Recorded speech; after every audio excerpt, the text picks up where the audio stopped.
विश्वं दर्पण दृश्यमान नगरी तुल्यं निजान्तर्गतं पश्यन्नात्मनि माया बहिर्बोधभूतं यथा निद्रया या साक्षात् कुरुते प्रबोधसमये स्वात्मानमेवाद्वयं तस्मै श्रीगुरुमूर्तये नमः। इदं श्रीदक्षिणामूर्तये ओम।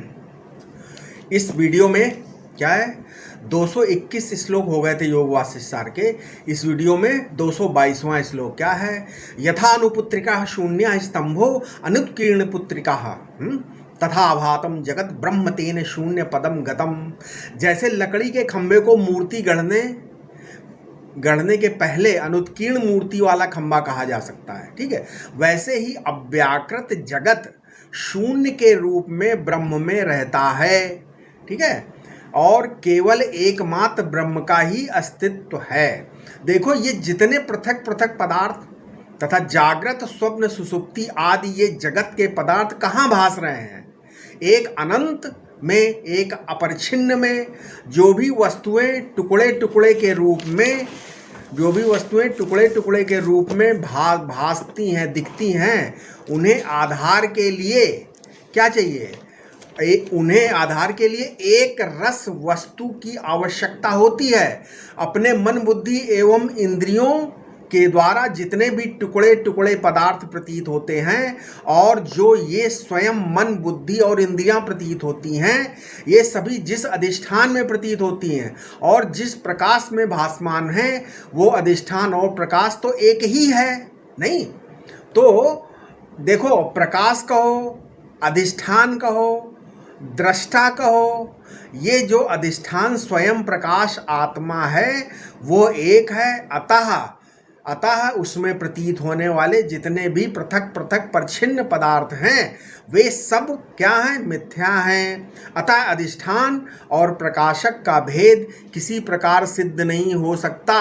ये जागृत स्वप्न और सुषुप्ति का जब तक विचार ना करें तब तक ये बहुत ठोस प्रतीत होती है, किंतु विचार करने पर इनमें कुछ भी ठोसपना नहीं मिलता। स्वप्न टूटने में क्या होता है, प्राण निकलने में, विवाह होने में या वियोग होने में कितनी देर लगती है, हैं? ये सब माया है। तत्व दृष्टि से देखें तो एकमात्र अद्वितीय ब्रह्म के सिवा कोई वस्तु नहीं है। ये हम लोगों को जो परिच्छिन्न रूप जगत और अणुत्व मालूम पड़ता है, ये सब का सब प्रातिभाषिक है, ठीक है। और हम जागृत में देखते हैं तो ये जगत क्या होता है, ये जगत दिखता है, ये सच्चा नहीं है, और देखने वाला भी पृथक रूप से सच्चा नहीं है। मतलब जगत भी सच्चा नहीं है और ये देखने वाला भी सच्चा नहीं है। ये तत्व रूप से सच्चे हैं, और जितना मालूम पड़ता है उतने अंश में ये झूठा है। जहाँ देश काल वस्तु के सत्यत्व की भ्रांति से युक्त प्रतीति है उसका नाम है अज्ञान, और जहाँ देश काल वस्तु की बाधित प्रतीति है वहाँ प्रतीति का विषय है बाध, मिथ्यात्व। वहाँ वो प्रतीति ज्ञान स्वरूप है, ब्रह्म स्वरूप है, अपना स्वरूप ही है। देखो भाई, हम ज्यों के त्यों जैसे हैं वैसे ही ब्रह्म हैं, और ये जगत जैसा प्रतीत हो रहा है वैसा ही ज्यों का त्यों ब्रह्म है। हमें ब्रह्म होने के लिए कुछ बनना नहीं है। उसी प्रकार इस जगत को ब्रह्म होने के लिए किसी खास अवस्था में जाना नहीं है। इसमें जो ब्रह्म से अलग कोई चीज़ मालूम पड़ती है वो अलगाव झूठा है, प्रतीत होना मालूम पड़ना झूठा है, प्रतीत मिथ्या नहीं है, प्रतीत का विषय मिथ्या है। स्वप्न का हाथी मिथ्या है, स्वप्न के हाथी की प्रतीति मिथ्या नहीं है, हैं?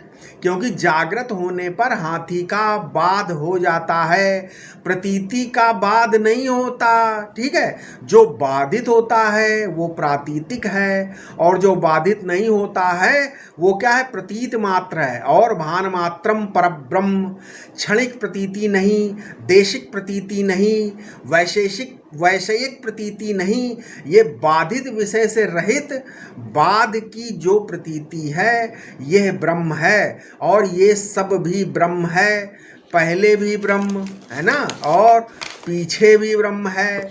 इसमें अपना आपा और जगत ये कोई अलग नहीं। देखो, जो जागने वाला मैं हूँ वही स्वप्न देखने वाला भी मैं हूँ, और वही मैं सुषुप्त होने वाला भी हूँ। तो क्या हुआ कि जागृत, स्वप्न और सुषुप्ति ये तीनों तो अलग अलग हुए, और इन तीनों को देखने वाला मैं अखंड हुआ कि नहीं हुआ ना। तुरीयम त्रिषु संततम। इन्हीं तीनों अवस्थाओं में, जागृत, स्वप्न, सुषुप्ति, और इन्हीं तीनों अवस्थाओं के अभिमान से रहित जो मैं साक्षी हूँ, और केवल केवल साक्षी नहीं, अधिष्ठान भी हूँ, क्योंकि साक्षी देश काल वस्तु से अपरिच्छिन्न है। इसलिए साक्षी के सिवाय अधिष्ठान दूसरा नहीं हो सकता, अधिष्ठान से अध्यस्त भिन्न नहीं हो सकता। इसलिए मुझ में अध्यस्त ये प्रपंच प्रतिभास हो रहा है। ये प्रतिभाषिक प्रपंच मुझसे भिन्न नहीं है। इसीलिए मुझ में तत्वता न जागृत है, न स्वप्न, न सुषुप्ति है, न मुझ में विश्व है, न तेजस है, न प्राज्ञ है, और प्रतिभासता उसमें प्रतीति हो रही है। और प्रतीति जो वस्तु है वो तत्वता मुझसे भिन्न अन्य नहीं है। इसलिए मैं ही विश्व, मैं ही तेजस, मैं ही प्राज्ञ, और मैं ही जागृत, मैं ही स्वप्न, मैं ही सुषुप्ति है, और मेरे अतिरिक्त तत्वतः कोई वस्तु नहीं है। शास्त्र के प्रतिपादन की शैली यही है कि पहले जैसा मालूम पड़ता है वैसा ही वर्णन करता है। हमारा मन सोचता है क्या? हमारा मन सोचता है, आँख देखती, और हमारे मन में जैसे संस्कार होते हैं, है ना, उस संस्कार के अनुसार ही रूपाकार वृत्ति बनती है। अच्छा, संस्कार कैसे पड़ गए? ये दृश्य जो वस्तु है उसके संबंध में जो मिथ्या ज्ञान है ना, उसके कारण प्रिय अप्रिय, हेयो अपादेय, हेयो पादेय, अस्ति नास्ति आदि संस्कार पड़ गए। तो इस ज्ञान में जो आने जाने की कल्पना है, यही क्या है? भ्रम है। ठीक है, ये ज्ञान आँख से निकलकर मोबाइल में जाता है, यही भ्रम है। भ्रमणम भ्रमा, मतलब संस्कृत में चलने का नाम भ्रम है, इधर से उधर। ज्ञान हमारा एक आकार को छोड़कर दूसरा आकार ग्रहण करता है, ये भ्रम है। हमें सुख समाप्त होकर दुख मिलता है, फिर नए नए सुख आते हैं और नए नए दुख आते हैं। ये जो दुख सुख का भ्रमण है, यही भ्रम है। ठीक है, देखो, ये आनंद कभी स्त्री में, आनंद कहाँ, कभी स्त्री में है, कभी पुत्र में है, कभी ये आनंद धन में चला जाता है। यही गलती है। आनंद जो है वो तो हमेशा अपना आपा ही रहता है। ये कभी स्त्री, पुत्र, धन आदि में जाता ही नहीं, है ना, वो हमेशा अपने स्वरूप में ही रहता है। इसलिए ज्ञान भी कभी कहीं नहीं जाता। अतः सत्ता परिवर्तित होती है, ये बात झूठी है। परिवर्तन वास्तव में प्रतीति मात्र है, वास्तव में नहीं है। ये दुनिया तुमको कैसे दिखती है? रूपम दृश्यम लोचनम दृक्, दृष्टा दृश्य विवेक। ये रूप दिखता है, और क्या कौन देखता है? आँख देखती है। फिर आगे क्या? तद दृश्यम दृक् तु मानसम। आँख देखती है और मन देखता है। आँख कभी मंद है, कभी तेज है, कभी अंधी है, तो ये सब मालूम ही तो पड़ता है। तो क्या मन दिखता है कि नहीं? मन में काम आया, क्रोध आया कि नहीं? इस मन के परिवर्तन को कौन देखता? बुद्धि। तो आगे का क्या श्लोक है? दृश्या धीवृत्तया साक्षी दृगेव न तु दृश्यते। यहाँ भी कभी हमारी समझ, बुद्धि अच्छी है, कभी बुरी है, इसको भी कौन देखता है? बुद्धि को दृष्टा देखता है। ये संपूर्ण जगत, कार्य, कारण, भाव आदि सब कुछ जो हमारी बुद्धि में ही है। अच्छा, इस बुद्धि को देखने वाला मैं हूँ। असल में बुद्धि भी बुद्धि नहीं है, हमारा देखना है। हमारे देखने का नाम ही बुद्धि है, और देखना और देखने वाला ये दोनों अलग अलग नहीं हैं।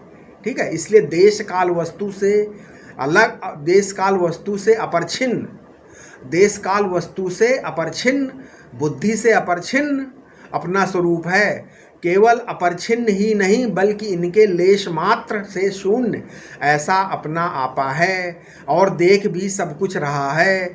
अच्छा, कई लोग बोलते हैं कि जब प्रतीति मिट जाएगी तब हम ब्रह्म हो जाएंगे। अरे भाई, जब प्रतीति मिट जाएगी तो तुम जड़ हो जाओगे, ब्रह्म थोड़े ही होगे। इस संसार को मिटाने के लिए वेदांत नहीं आया है। वेदांत कहता है कि ये सुखी होना दुखी होना, ये जो व्यवहार है ये सत्य नहीं है, ये अज्ञान के कारण है, ये नासमझी के कारण है। ठीक है, इस नासमझी को मिटाने के लिए वेदांत आया है। ठीक है, क्या आया? वेदांत आया है। ये नहीं समझना कि वेदांत के द्वारा ज्ञान हो जाने के बाद तुम्हारा मकान गिर जाएगा, बैंक बैलेंस गायब हो जाएगा, है ना। देखो, ज्ञान होने के बाद भी व्यवहार चलता रहेगा।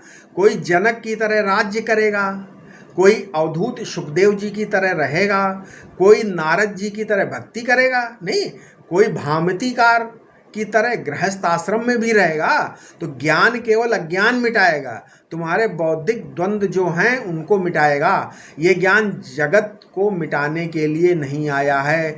इसलिए प्रतीति का विरोधी तत्व ज्ञान नहीं है, भ्रांति का विरोधी तत्व ज्ञान है। ठीक है, अब इसके आगे हम अपने अगले वीडियो में बताएंगे। ठीक है, ओम शांति शांति शांति।